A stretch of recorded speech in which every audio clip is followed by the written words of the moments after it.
Welcome to FranchiseWire Live, your source for all things franchising. Remember to subscribe to FranchiseWire Live on YouTube.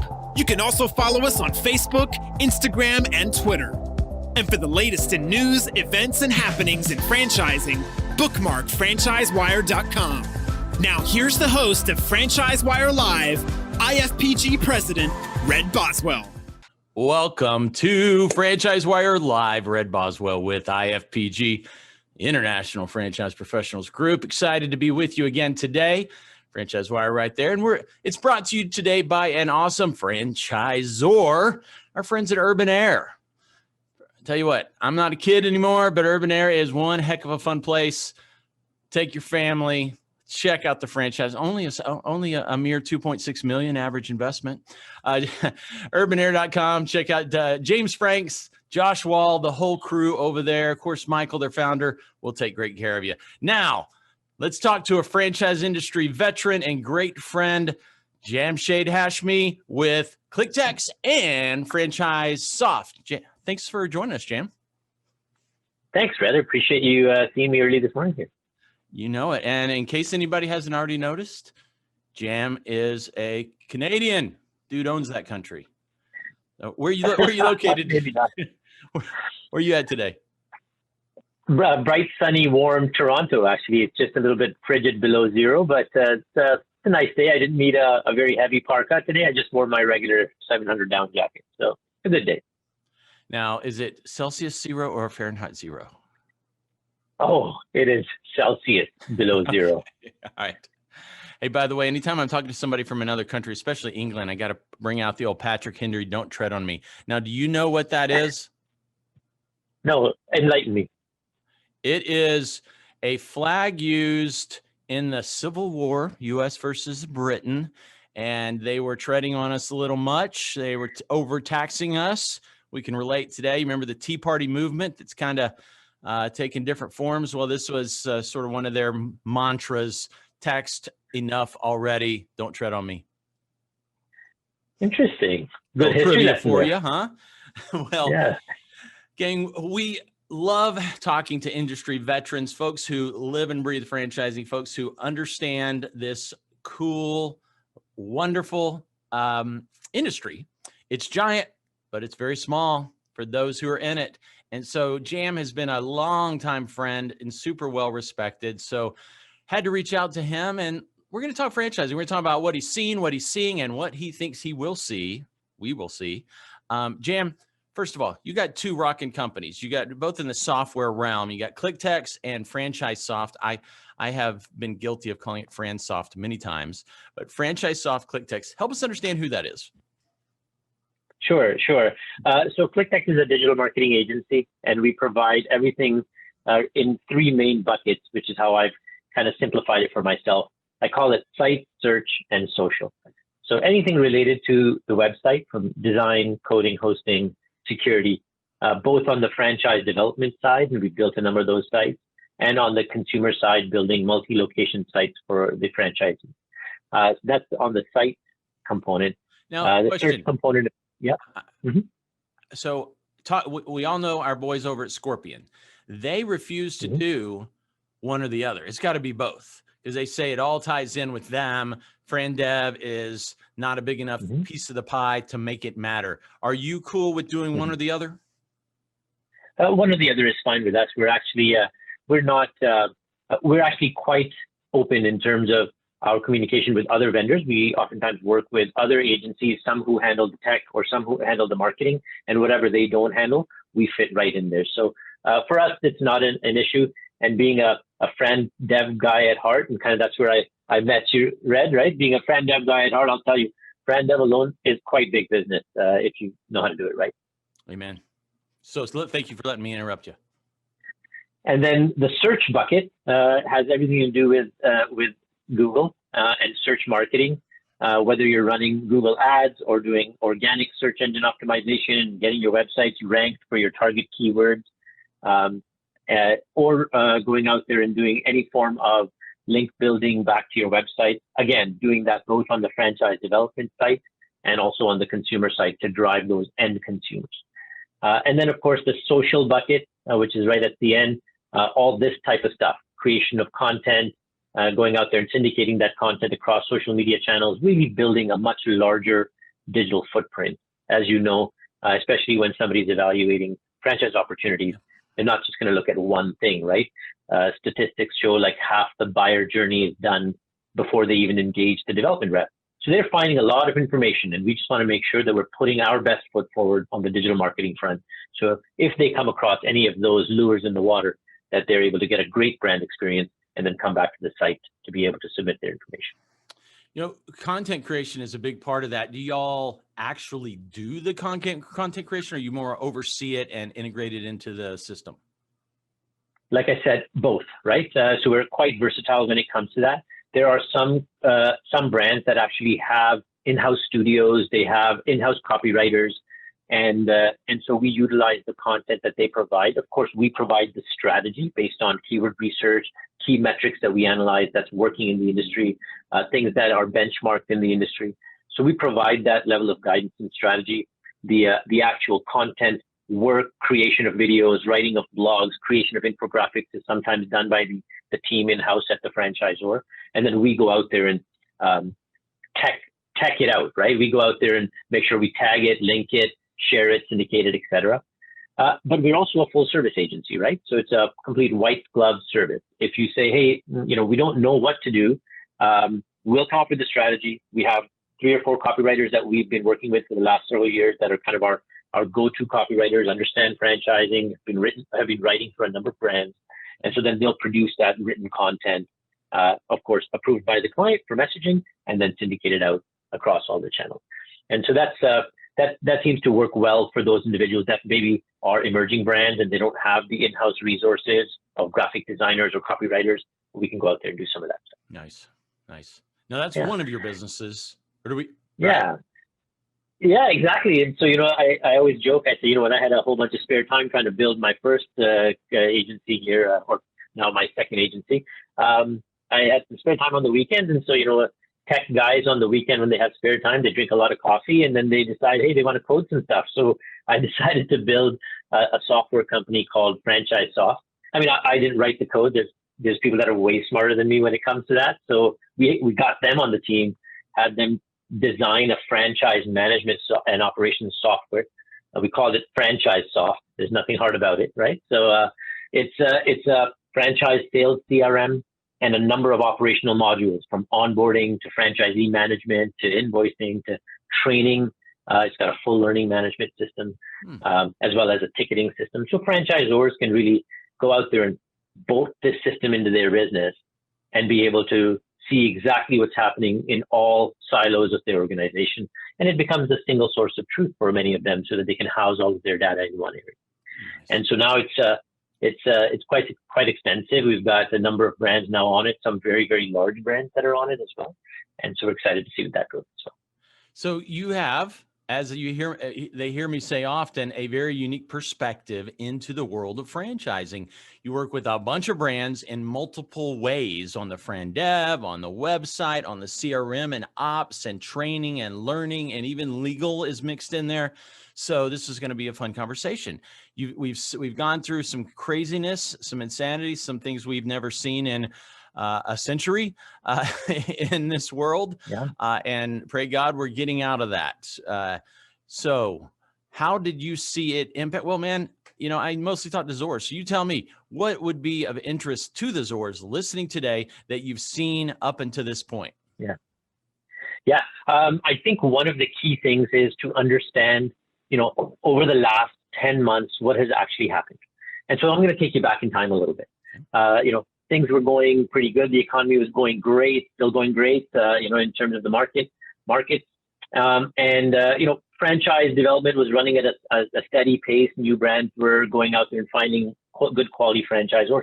And then all of a sudden, it's like we hit a brick wall and everything kind of fell off the cliff in March when this coronavirus came about. I will tell you this, that a lot of brands in the first, maybe, I would say 2 to 3 weeks after that was announced, kind of hit the brakes. They said, wait, I'm not sure what to do, not sure what this means for our brand. Some brands quickly went out there and adapted, came up with new ways in which to continue to operate their business. But I will say that those brands that we continue to work with, and there was probably maybe 30% of the brands that altogether stopped their marketing. They said, hey, we're right now focusing on our franchisees. We're not looking to go out there and do new franchise development. We're trying to get our franchisees up and running, trying to figure out, working within the legislation to make sure what's allowable, what's not allowable in our business. But after that first 3 weeks, there's been a steady investment by brands to come back to franchise development. In fact, now, if I took a look at brands now, they're spending equal to, if not more money on that franchise development marketing than they were prior to March. And the results are actually quite exciting, right? And I call it exciting because the market right now has a lot of unemployment. There's a lot of quality people that are sitting out in that market realizing that their entire industries perhaps have been disrupted. And so what do they do with all of that leadership skill, their tenacity, their corporate experience that they've gained? And they're looking for opportunities. So we're fortunate because I, in fact, take a look at the numbers for the last 2-3 months as we are, approaching this new year. And there's been a steady increase in the number of franchise candidates that are coming on board. In fact, a number of them are making decisions much faster than they were back in kind of the summer. In the summer, the decisions were taking a lot longer. Yes, there were quality people out in the market. They were evaluating brands, but they weren't going out there and pulling the trigger as early as they were before. They wanted to all wait and see. Then the election was there, so they wanted to wait and see till the election was done. But now I'll tell you that I think people have gone out there and understood what direction they want to head. They're lining up the ducks. And if you've got a brand that's got a good system, that's got a way to deal with the pandemic, that can be potentially recession resistant, recession proof, that kind of stuff, pandemic proof, you should be able to line up a number of great candidates for 2020. Buddy, that's exactly what we've been seeing too. Yeah. We get asked every day by folks looking to become a franchise consultant with IPG that, is it down? How bad is it? They approach it from a negative. I like to do it. I got laid off. I've got exactly the lifestyle I'm looking for, but man, I bet it's tough out there. And I try not to, oversell anybody, but I'm just like, let me tell you, you talk to some consultants because we've never seen it so good. The friend dev demand, people out of work, people working from home and have some extra time to look. A lot of folks that haven't done a ton of friend dev don't realize a big obstacle to moving people forward through the discovery process, great candidates interested in the brand, is they are busy. Well, we're not seeing so much busy anymore, and they're home. The spouse can get involved a little easier. The 401ks are still there, better than ever. Yeah. Home equity's there. SBA lending's better than ever, really. It may take a little longer sometimes, but it's just been a beautiful, perfect storm for most. And we got to be empathetic towards those brands that are struggling, haven't been able to find the right pivot. But as a general rule, like you said, it's been an incredibly good time to be in franchise development. Mm-hmm.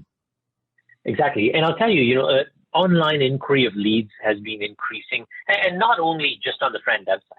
I mean, we're seeing it on the consumer side as well, especially for brands that are home service brands, certainly essential brands.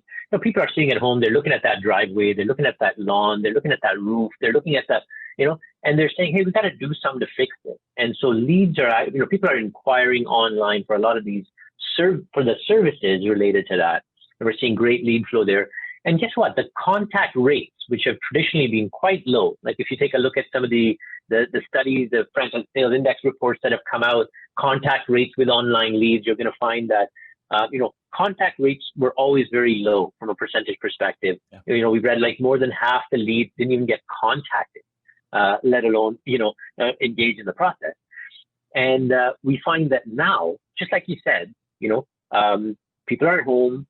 There's no boss looking over their shoulder, right? Nobody's recording your screen to see what you're doing during the day. So if you have 5, 10, 15 minutes in between phone calls, you're going online. You're not worried about, is somebody going to walk by my desk and see the fact that I'm looking for an alternate to my employment?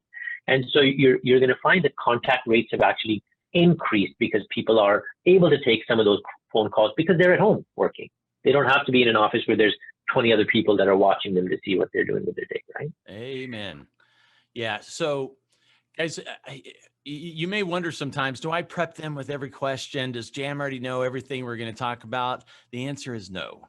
So, Jam, I'm going to throw out, I throw some curveballs left and right at you. Feel free to say, I don't know. But do you see any top mistakes franchisors are making? In your wheelhouse, of course. What are some suggestions? Some, hey, don't do this type topics?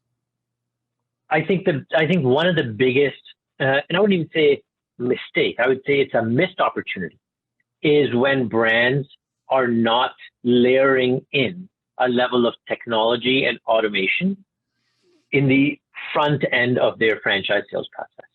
And to this day, even though we've attended countless seminars, webinars, heard from experts, gone out there and talked to people that have gone out there and sold or awarded hundreds of franchises, you still find brands that are like, oh, we look at all the leads on an Excel spreadsheet, and then we just kind of make sure that we're following up with them. And it's a 3-strike rule, right? We try to call them once, and then we email them once, and then maybe we email a follow-up, and then that means they're not interested. Well, that's not what that means. I mean, people are busy. I think the average number of call attempts or contact attempts that is needed is more than 7 within the first 6 days. And you would say, well, how are there 7 contacts within 6 days?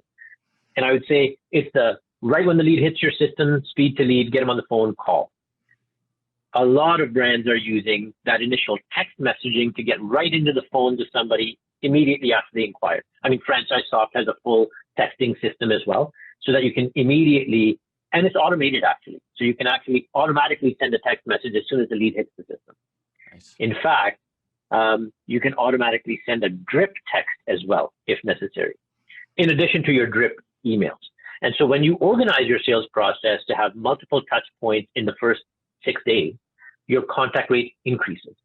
And as you know probably better than I do, first to the door wins the war, right? Like if you're making contact with that franchise candidate and you happen to be one of the first brands that engages them, I mean, they're not going to pay as much attention to brands that are calling them, 3 or 4 or 5 days down the line.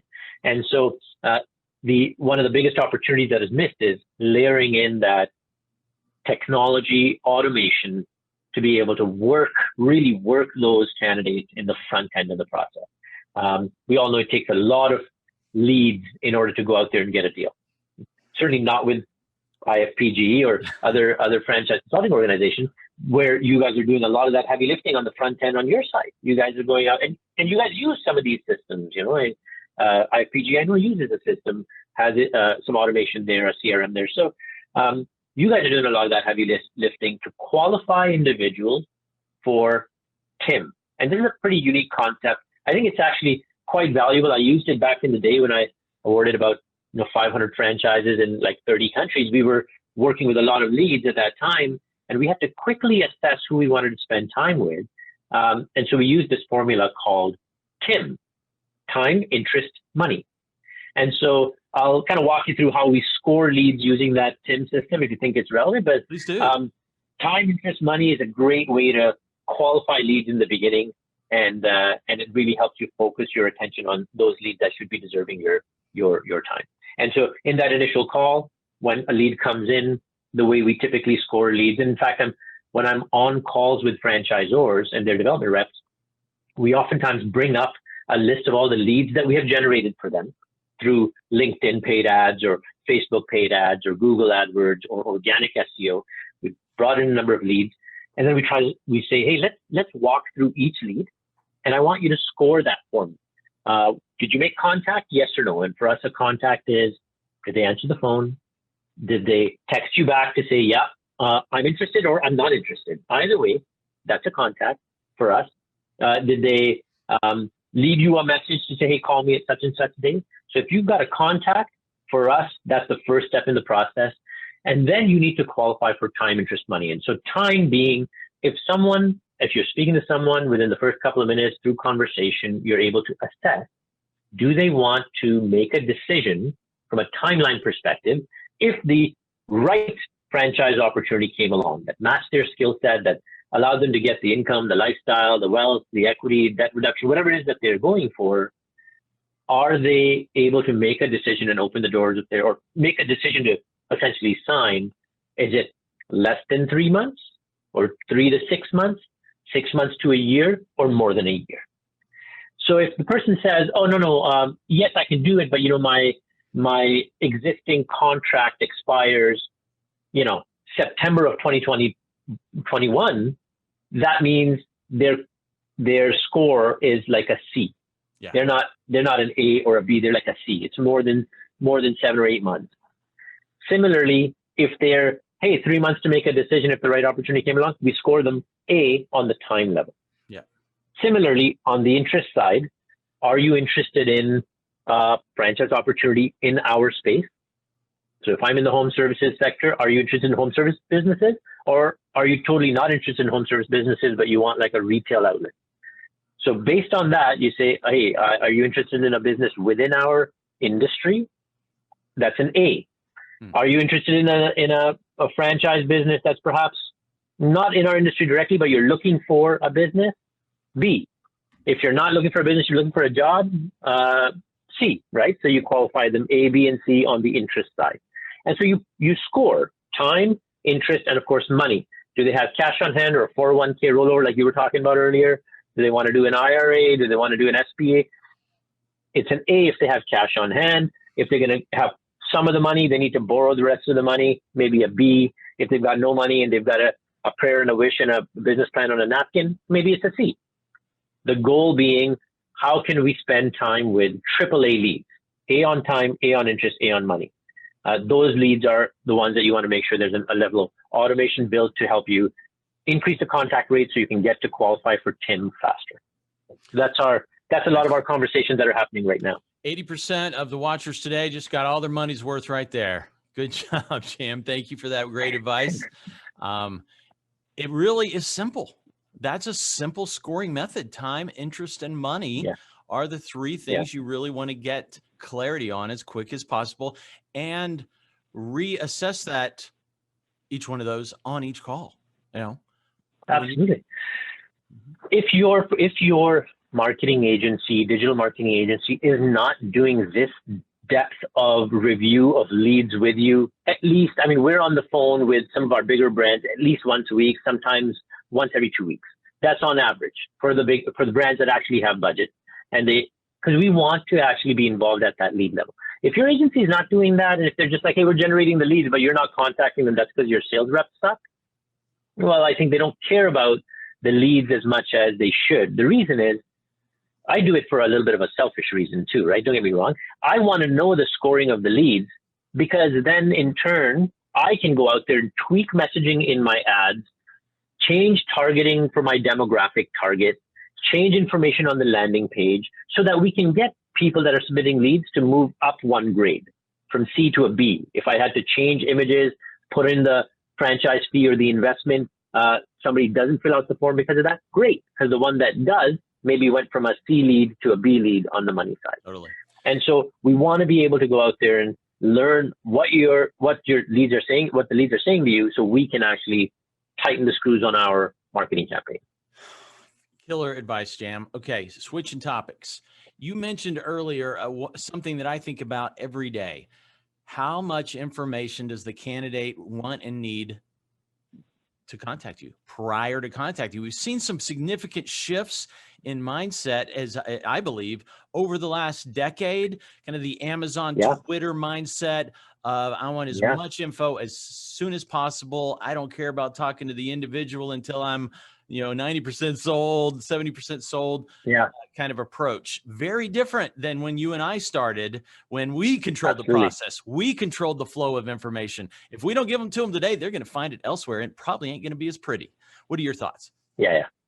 You know what? I agree. I think back in the day, we call it the good old days, right? There was a lot of compliance selling where, hey, you want what's behind this door? Well, you got to jump through 3 hoops and do a cartwheel and a backflip, and then I'm going to show you what's behind the door. And nowadays, you find that people are not as patient. And, brands can go out there and say, hey, well, that just means they're not a good fit for us. Yeah, but I think you're missing out a lot of the market on candidates that know what they want and that are, that can literally self-guide them in a self-directed approach. They can do that themselves, through your process to educate. Now, you've got to balance that. You don't want to, we used to have an old adage, don't spill all your candy in the lobby, right? Which meant if you're just on the first date, first discussion with the candidate, don't dump all information possible on them, because they don't have enough information. They haven't had time to process it, yet they think they do in order to make a decision. And usually that decision is the wrong.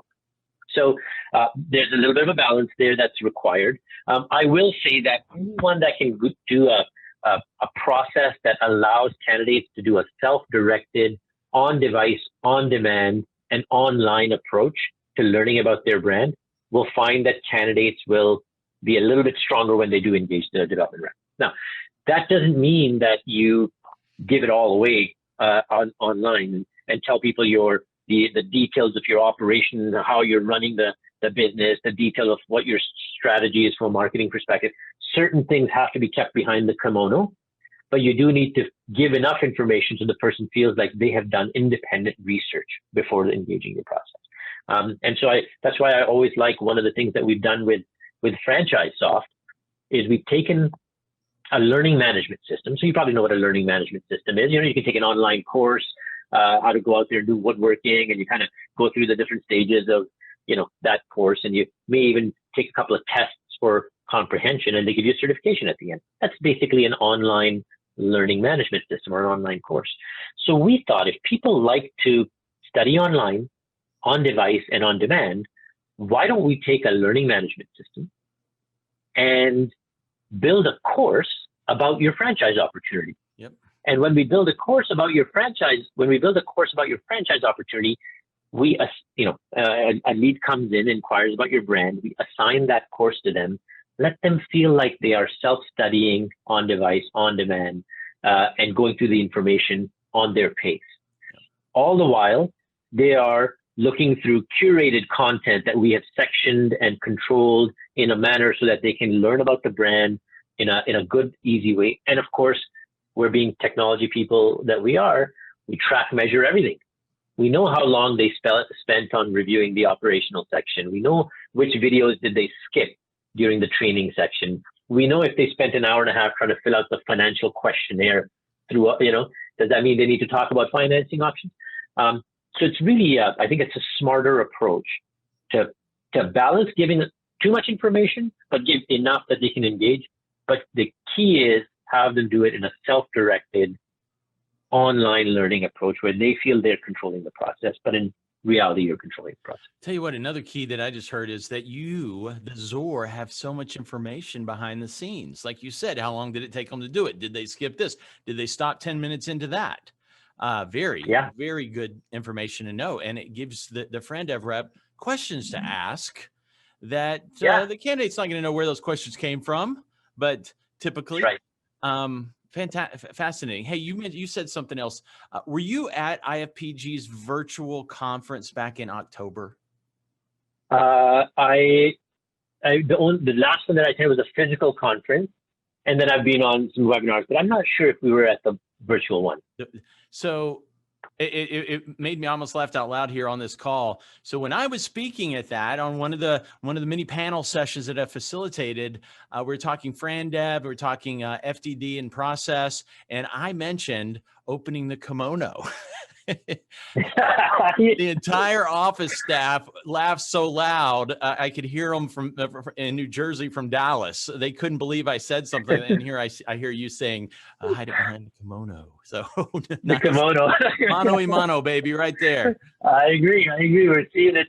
Like, one thing I wanted to mention, the decision to whether or not you want to buy a franchise, a business, a house, or get a certain insurance policy is actually not done when you're speaking with the person and they're talking back to you. And it's not done during the dialogue between the development rep or the sales rep for whatever product, service, business, a house, whatever it is that you're buying. The actual decision is done in between the grooves, which means in between those phone calls, when I'm sitting reflecting, on on a late night evening thinking about what I'm going to do with the rest of my life, or do I actually like that circuit or saw, or will I actually go out there and buy that house? It's during those times. And during those times, the information that I look at to shore up my decision. So if I'm thinking at 11 o'clock at night, yeah, I think I do need that miter saw. And I go online and I look at a few more bits of information and do a comparison or whatever it is that I look at. It's those things that help me finalize that decision. And so having that online course, the information out there, giving the ability for the candidate to revisit that information, gives you an insight on what they're looking at the exact moment where they're formulating their decision. And armed with that knowledge, obviously, the franchise development rep has a huge advantage when they are speaking with them, and to ask them the right questions to guide them to the correct decisions for themselves. A process, the FranDev process is fairly simple, and yet using the right technology, the right psychology can make all the difference. The right communication, the frequency, the pace. So Jam, run out of time. Looking into the future. 2021's here, baby. Any additional maybe predictions, insights, and certainly advice for franchisors? Yeah. I would say certainly if you've got a solid system that has weathered the storm for the last 10 months, and you are looking now to propel yourself into a record-breaking 2021. If you've got a solid system that you believe in, that you've done the right moves in order to keep the franchisee successful, and they can validate that, because remember, validation is the key to doing franchise sales. Your new candidates are going to want to speak with these reps, and then one of the questions is going to be, how did the franchisor deal with you during this COVID-19 situation? So I would say if you survive that, franchisees understood the things you've done for them, you've shored up your model even more so. I would say stay the course. Don't shy away from, investing in marketing strategies. Candidates are out there. They are looking at a change. They've gone through some level of pain themselves. And so if you can offer an opportunity that helps guide them into their new life, you'd be in good shape if you did that. That's one thing that I would say. So stay the course and make sure you're focused on marketing, because like I said, candidates are out there as long as your system supports that and can validate that. Number two, I would say that, I use a little story. They had a research report they did. They went and they interviewed a number of people that were in the terminal stages of their life, kind of the tail end of their life. And, had spent their whole lives doing whatever it was that they were doing, professional work, businesses, nothing, whatever it was they did. And they asked a number of these people, they said, if you could go back in time and you had that magic reset button, if you could hit that reset button and there was one thing that you would do different, now that you've lived your whole life and you're here in the terminal stage of your life, go back and do one thing different, what would that be? And the results showed a number of these individuals, in fact, a large number of these individuals said, we would take more chances. Take more chances. And so take more chances. So I would say that, understand you got into entrepreneurship, you started your businesses, it was a chance. Now you were successful, you've got a certain number of locations, or you may just be starting out, but you've taken that initial chance. I mean, don't go out there and shy away from a little bit of risk. It is the life we live. Like you can walk across the street, you're taking a risk, right? So understand that a little bit of risk will go a long way during this time. And so those are the only two things that I would go out there and leave with, with the listeners of your podcast here. Take a little bit of those chances in 2021. I think that the results will be great as long as you've got a solid system on the back end to support, your efforts. Amen. That's why so many people look at franchising. Balance of risk, a whole lot of reward, not extreme craziness, massive risk of entrepreneurship, not the slavery of a job, a beautiful mix of the best of both. And that's why one of the many reasons why we love it so much. So gang, thanks again for joining us on FranchiseWire Live. You can see more at FranchiseWire.com. And thanks big time to our friend Jamshade Hashmi. We all call him Jam, with ClickTecs and with Franchise Soft. You're the man, brother. Hope to see you on the road real soon. Thank you. Stay well. All the best.